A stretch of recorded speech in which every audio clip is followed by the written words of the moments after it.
compramos uma moto esses dias aí, a moto dos meus sonhos, né? E quando cheguei em casa para ligar a moto pela segunda vez, a moto não pegou. A bateria estava descarregada. Pela segunda vez, quando viajei, a bateria não funcionou. E você pode estar perguntando, pastor, o que isso tem a ver? Aí Deus me falou assim: quando a gente, muitas das vezes, deixa de buscar Deus, deixa de ler a palavra de Deus, a gente é como se fosse uma moto nova, que se acha muito bom, mas a bateria fica lá embaixo. Meu querido, eu gostaria de dizer para você algo nesta noite, que você não está aqui para cumprir tabela, você não está aqui em mais um culto, você está aqui porque Deus quer falar ao seu coração. Mas é necessário que você, nesta noite, abra o seu coração para que Deus possa falar.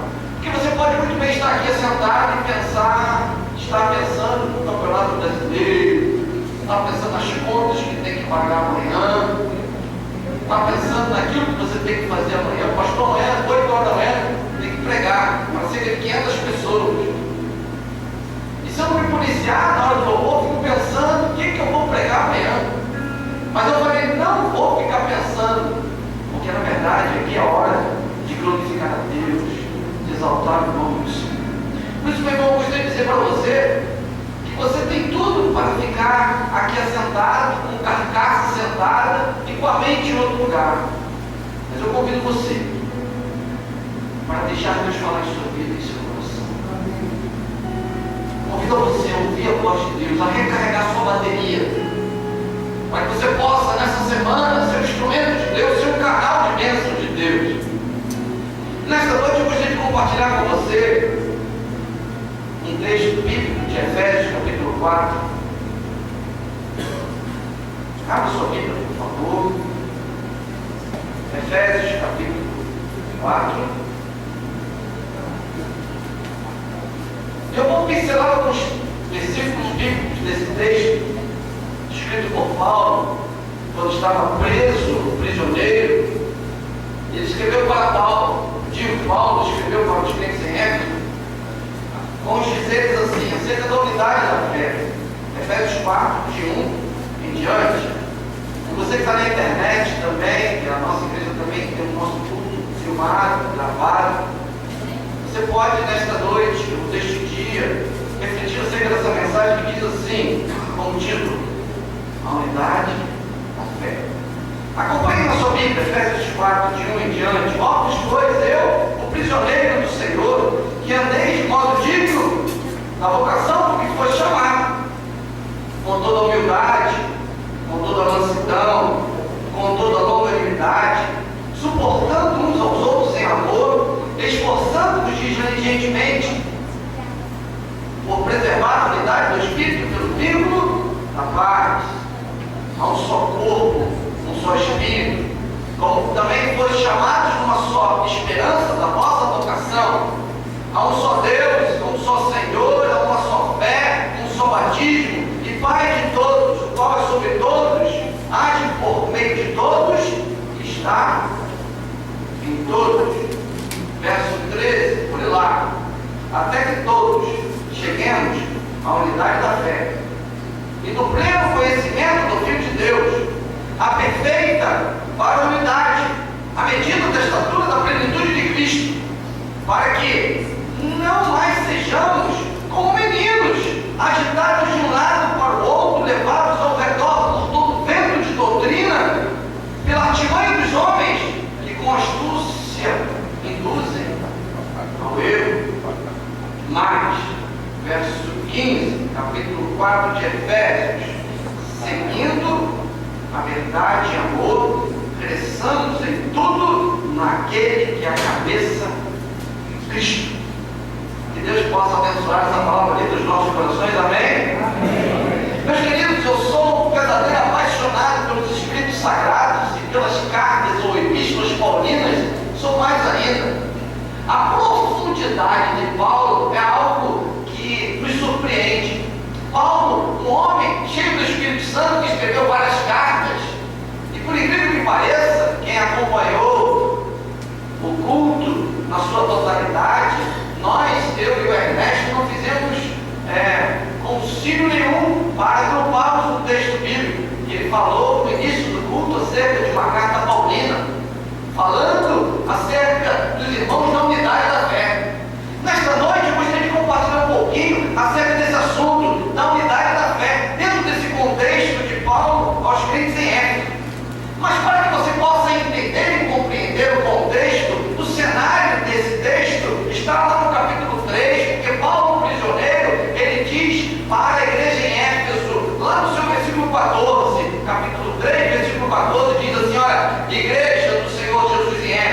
Por esta causa eu me coloco de joelhos.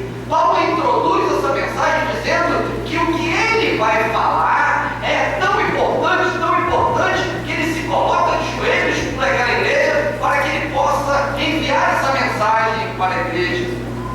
E ele vai falar sobre a unidade da fé. Unidade, esta, nesse contexto, fundamental para todos nós, que nós estamos vivendo uma época diferenciada. Hoje, na escola bíblica dominical, nós falamos sobre os dons espirituais. E a minha classe sabe muito bem que existem 3 textos bíblicos que falam sobre dons. Vamos ver se os 30 alunos que estavam pela manhã se recordam. O primeiro deles são os chamados dons principais, que se encontram onde?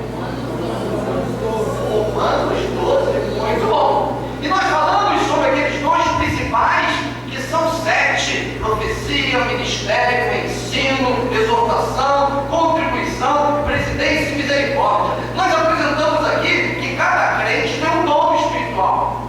Quando você aceitou o Senhor Jesus como seu suficiente Salvador, o Espírito Santo do Senhor entrou em você, é o dom maior, e Ele te capacitou através de dons, de habilidades. Esses dons são ditos por Paulo como os dons principais. Romanos capítulo 12. Nós falamos também sobre os outros tipos de dons de manhã, os chamados dons especiais, que se encontram onde, minha classe?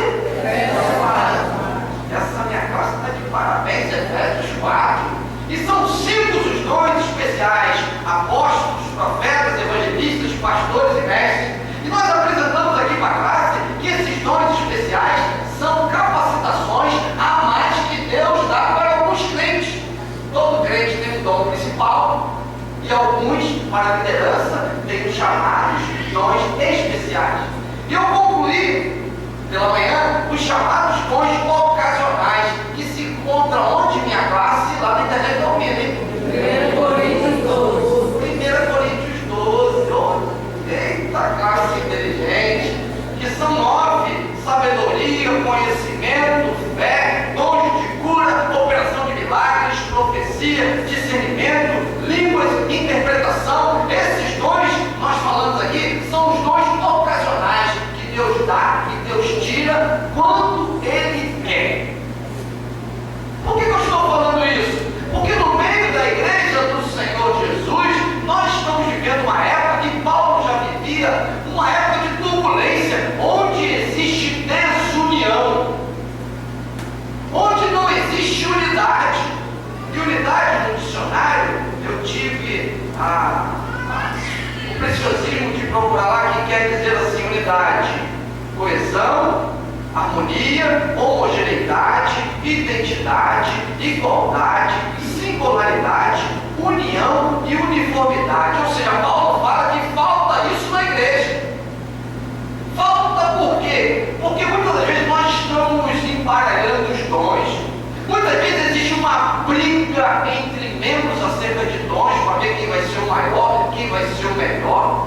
Existe uma briga entre denominações, existe uma briga no meio evangélico, uma briga travada, onde outro texto bíblico que não deveríamos brigar assim, porque a nossa briga não deve ser nem contra a carne, nem contra o sangue, mas está travada uma briga espiritual. E a nossa briga é contra quem? Principados, potestades, príncipe das trevas desse século, hostes espirituais da maldade. A nossa briga é espiritual, a nossa briga não é humana. Nós não temos que brigar um com o outro, nós temos que ter unidade. Olhe para o seu irmão e diga: meu irmão, precisamos ter unidade. E a falta de unidade dá diversidade, inconsonância, divergência, discórdia, desarmonia, dissonância e discordância. As igrejas estão brigando umas com as outras, crentes estão doentes, e Paulo diz nesse texto aqui, verso de número 14, capítulo 3 de Efésios: por causa disso eu me coloco de joelhos. E ele, continuando com o texto bíblico, no verso 17 do capítulo 3 de Efésios, ele fala: meus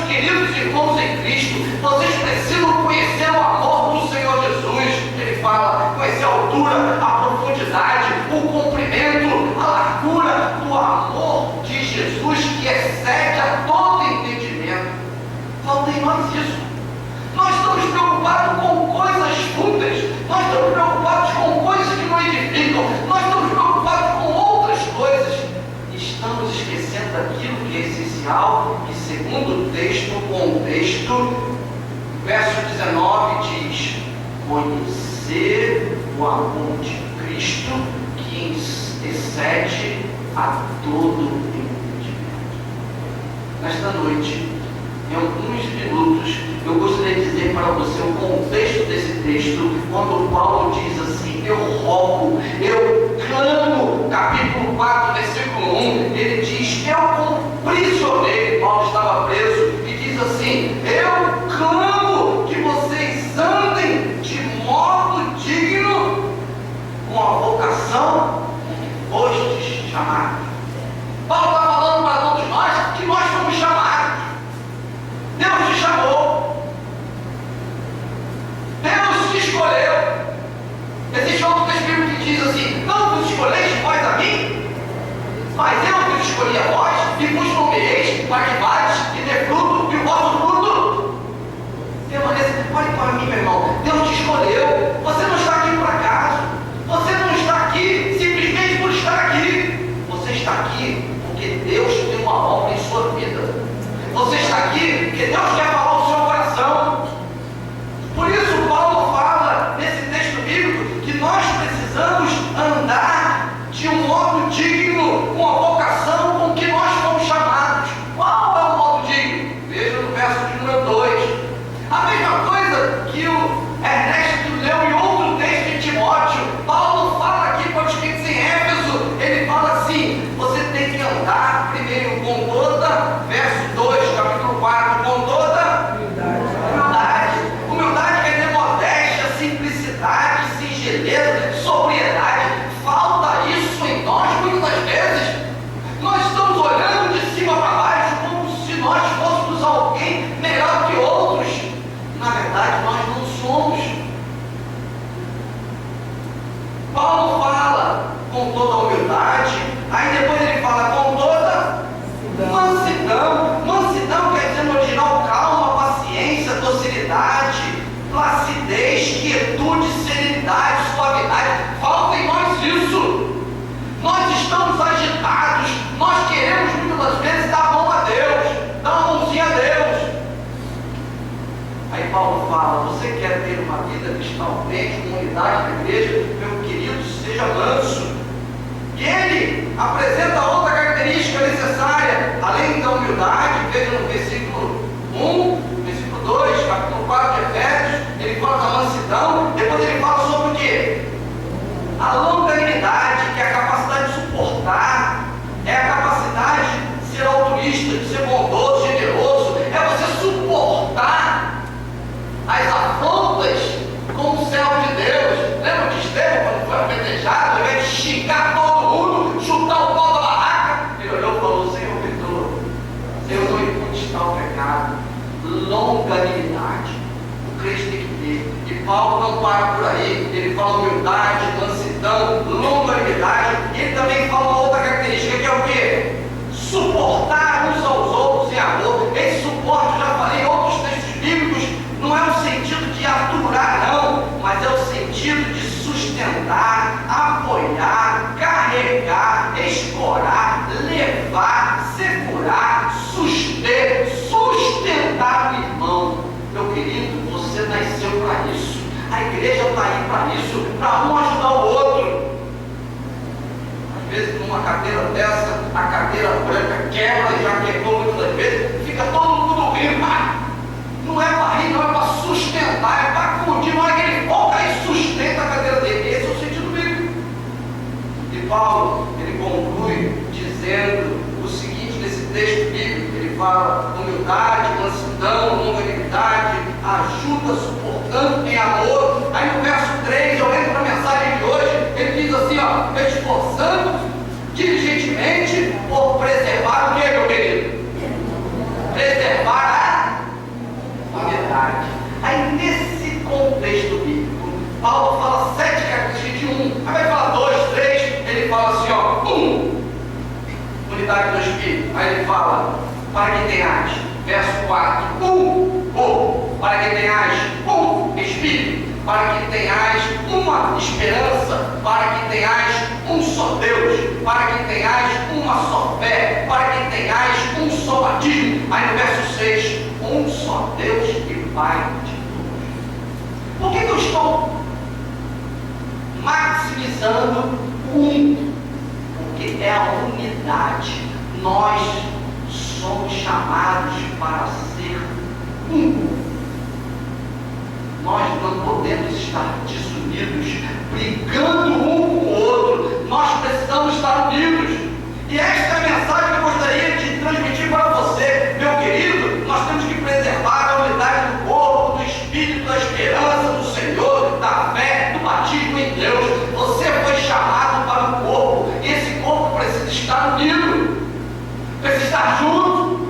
E quando não está junto, quando não acontece essa junção, acontece sim essa diversidade de problemas. Igrejas estão abrindo por aí, com líderes que estão com a vida toda desequilibrada, pessoas que estão participando de igreja. Eu falei aqui, teve um líder de uma igreja que chegou à sua igreja. Eu falei aqui, teve um líder de uma igreja que chegou à sua igreja e falou: Deus falou comigo.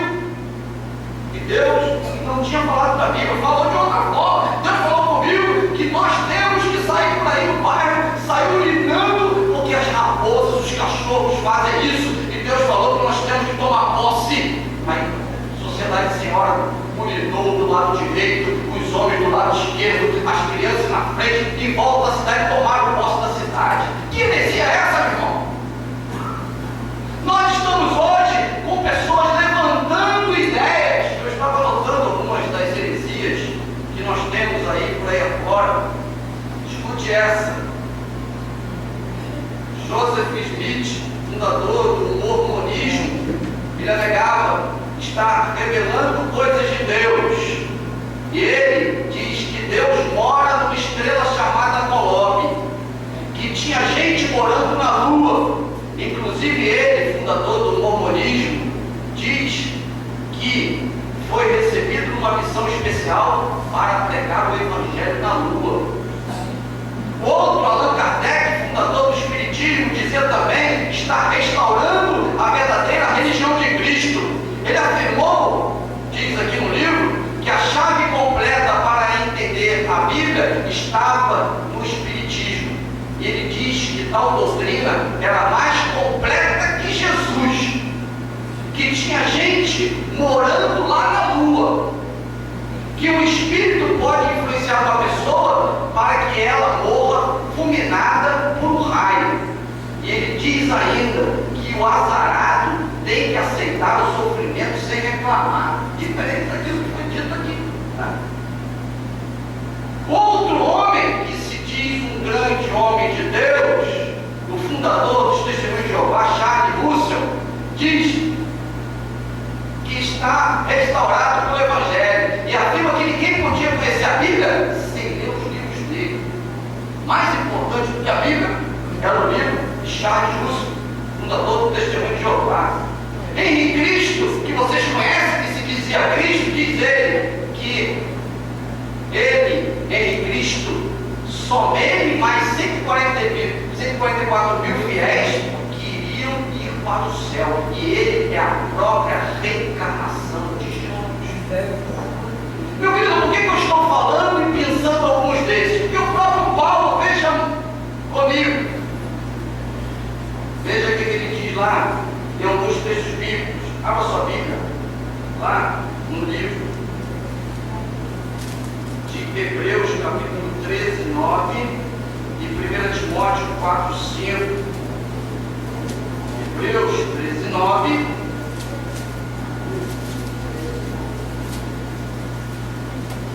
Tito Filemão, Hebreus 13, 9, que diz assim: 8 e 9. Jesus Cristo é o mesmo hoje, foi o mesmo ontem e será o mesmo eternamente. Verso 9. Grite aí na sua Bíblia: não vos deixeis envolver por doutrinas de demônios, ou doutrinas estranhas, as mais variadas, porquanto que vale é estar com o coração firmado com a graça e não com alimentos, pois nunca tiveram proveito os que com isso se preocuparam. Abra sua Bíblia agora em 1 Timóteo 4, de 1 a 5.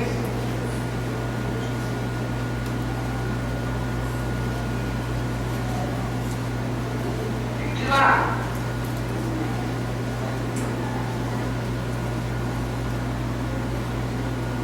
Show? Já achei.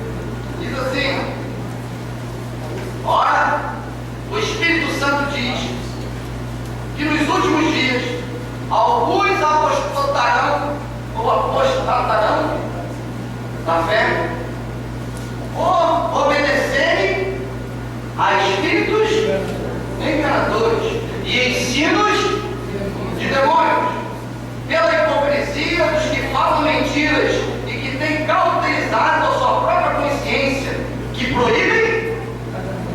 Veja aí, daqui a alguns anos o pastor não vai poder falar que tem alguns assuntos aqui, mas aqui a Bíblia diz que proíbem pessoas que estão proibindo o casamento e exigem a abstinência de alimentos que Deus criou para serem recebidos com ações de graças pelos fiéis, por quantos conhecem plenamente a verdade, pois tudo que Deus criou é bom, recebido com ações de graças, nada é recusável, porque pela palavra de Deus e pela oração é que vós sois santificados. Meu querido, esses e muitos outros textos bíblicos são claros, dizendo para todos nós que nos últimos tempos, nos tempos atuais, se levantariam homens e mulheres, líderes assim, que enganariam a muitos. Voltem para o livro de Efésios e vamos ver o que Paulo fala para esses crentes. O que diz lá? Nós falamos no capítulo 4, versículo 11, hoje pela manhã, que existem os dons chamados dons especiais, e ele declara apóstolo, profeta, evangelistas, pastores, mestres. Aí ele diz assim: tudo isso que vocês estão recebendo é para o aperfeiçoamento dos santos, para o desempenho do serviço, para a edificação do corpo de Cristo. Verso 13, Efésios 4, 13, o que diz? Vem comigo. Até que todos cheguemos à unidade da fé. Veja que Paulo, ele gradativamente, ele vai dizendo e ele diz assim no fechamento: olha, é necessário que todos nós cheguemos à unidade da fé. Nós não podemos ter dissensões, partidos. E ele continua dizendo: unidade da fé, ao pleno conhecimento do Filho de Deus, a perfeita varonilidade, à medida da plenitude completa de Cristo. Meu querido, eu gostaria de concluir nesta noite dizendo que a unidade da fé que Paulo diz aqui, a unidade da igreja, ela compõe três características. Veja aí no versículo de número 12: com vistas ao aperfeiçoamento, até que todos cheguemos à unidade da fé. Para que nós possamos entender que a unidade da fé, até que todos cheguemos à unidade da fé, nós precisamos compreender que precisamos ter um só Deus, uma só fé, uma só esperança, um só batismo, um só pensamento. E depois ele diz: ao conhecimento do Filho de Deus, ele remonta à altura, à profundidade, conhecer o amor de Cristo que excede a todo entendimento. E quando ele fala assim, ao homem perfeito, ele fala ao homem maduro. Meu querido, eu gostaria de dizer para você nesta noite que para que você possa ter uma unidade em Cristo, você precisa, para que você possa ter uma comunhão com Cristo, você precisa ter uma unidade na igreja. Os dons que Deus te deu, as capacitações que lhe foram concedidas, elas são para serem usadas na igreja para edificação do corpo de Cristo. Não é para briga, não é para dissensão, não é para discórdia, mas para o crescimento do corpo de Cristo. Aí eu concluo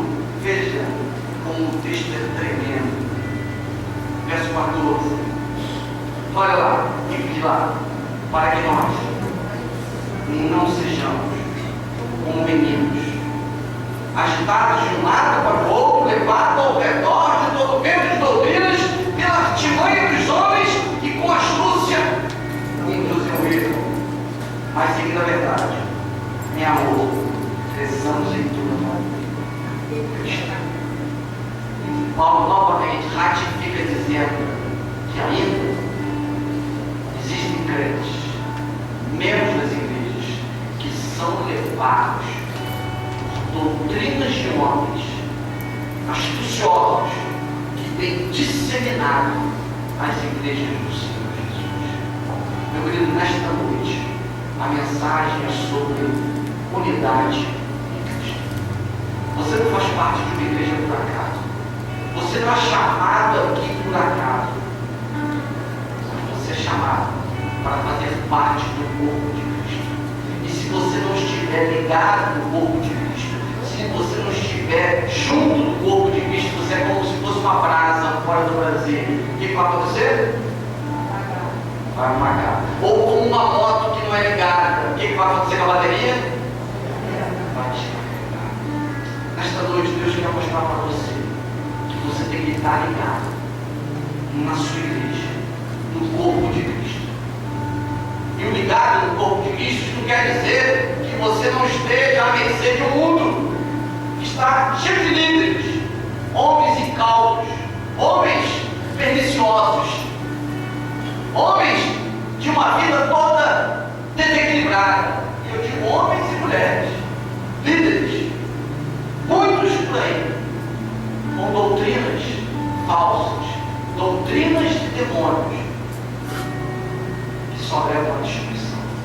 Hoje pela manhã, eu falei para os membros da minha classe que nós temos 3 distinções no cristianismo. Nós temos sim os princípios denominacionais.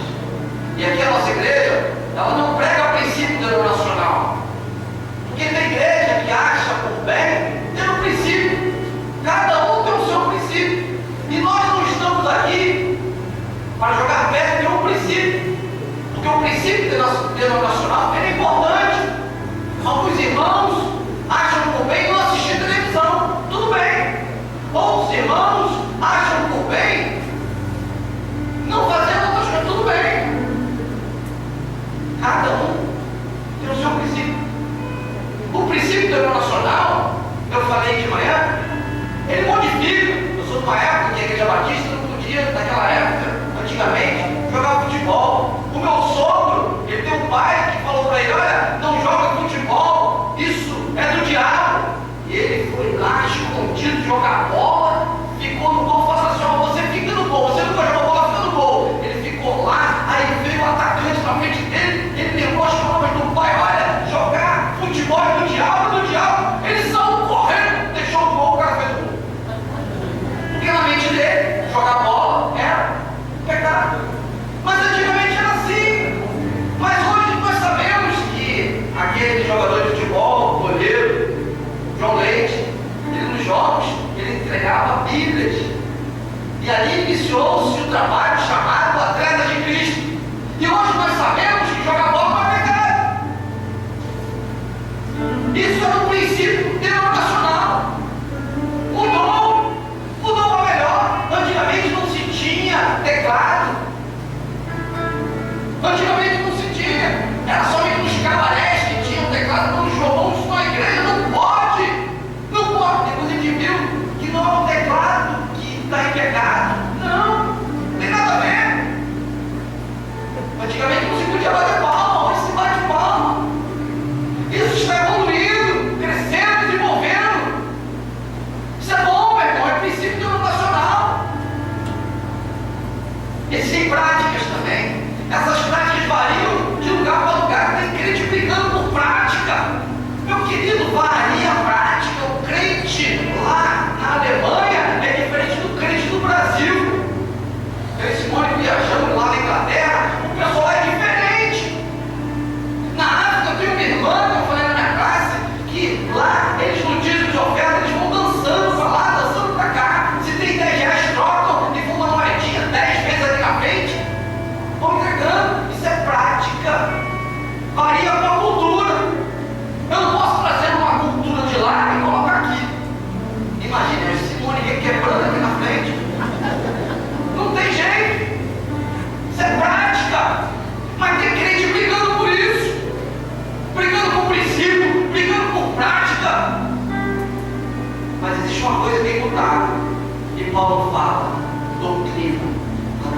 doutrina é imutável. Diga para o seu irmão, meu irmão, a doutrina bíblica é imutável. É imutável. É imutável. Adultério no passado é adultério hoje. Furtar no passado é furto hoje. Homossexualismo, você preso no passado é pecado e hoje também. Por isso eu gostaria de dizer para você que algo na Bíblia é imutável. Isso ninguém vai nos calar. Tem gente brigando por prática, tem gente brigando por princípio e tem gente abrindo mão dos princípios das doutrinas bíblicas. Meu querido Paulo fala que o que tem gente por aí sendo levada por ventos de doutrinas não está nos livros. Você nunca vai ter uma igreja perfeita, mas você vai participar de uma igreja que pode caminhar com Jesus com humildade. E para isso, toda igreja que você entrar, ela vai ter prática, ela vai ter princípio, mas ela, acima de qualquer coisa, precisa estar com a doutrina bíblica a fio e fogo, apresentando em unidade, buscando a unidade, sem ninguém brigando com o outro, dizendo que é melhor ou pior, e exigindo do outro, mas todos fazendo o melhor. Por isso Paulo diz, segundo verso 13, 15, segunda verdade, em amor, diz o texto bíblico, cresçamos em tudo aquele que é a cabeça de Cristo. A igreja batista chama, enquanto eu estiver aqui, jamais vai falar mal de outra denominação. Jamais. Porque cada denominação tem a sua prática, tem o seu princípio. E se estiver com a mesma doutrina, estaremos juntos lá no céu, louvando e exaltando o nome do Senhor. Nós não podemos brigar com ninguém, mas nós temos que saber que existem pessoas que estão pregando doutrinas falsas. A estes sim, nós precisamos nos afastar, porque senão acontecerá o que Paulo fala aqui no texto bíblico: faltará uma igreja unida. Feche seus olhos, por favor. Antes, seguindo a verdade e amor, cresçamos em tudo naquele que é a cabeça, Cristo. Meu querido, gostaria de dizer para você que está aqui, e você que está ao alcance de minha voz na internet, Deus tem uma grande obra na sua vida. Deus te chamou para a unidade.